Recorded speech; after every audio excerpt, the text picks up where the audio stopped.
अस्सलाम वालेकुम दोस्तों, इस वक्त मैं कराची की मशहूर बीच सन स्पिट्स इसके साहिल पर मौजूद हूँ।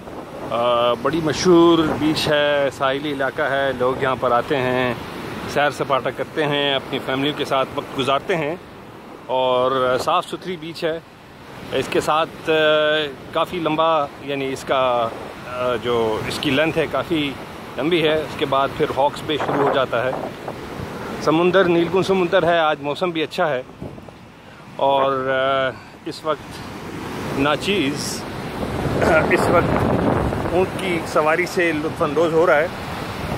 ये देखिए, ये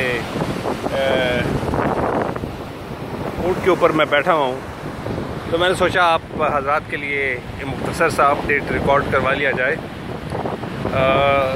ये मशहूर बीच है, पर ये थोड़ा सा इज़हार अफसोस या मुकामी अफसोस है कि कराची के लोगों ने या हुकूमत ने या शहरी हुकूमत ने इसका उस तरह से ख्याल नहीं रखा।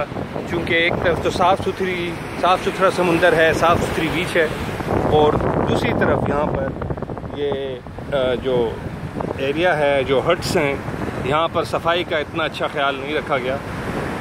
मैं यहाँ पर बहुत 90s में भी और 80s में भी आता रहा हूँ, जब भी फैमिलीज़ को विज़िट किया है। और पहले ये एरिया, ये बीच काफ़ी साफ़ हुआ करती थी, पर अब यूँ लगता है कि एक तो जो लोग यहाँ पर टूरिस्ट आते हैं उन्होंने भी इसका इतना ख्याल नहीं रखा, और जो मुकामी हुकूमत है, जो भी यहाँ की जो उसकी भी, यानी जो इस एरिया के इंचार्ज हैं, कमिश्नर्स वगैरह हैं, उन्होंने भी इसकी सफाई का इतना ख्याल नहीं रखा।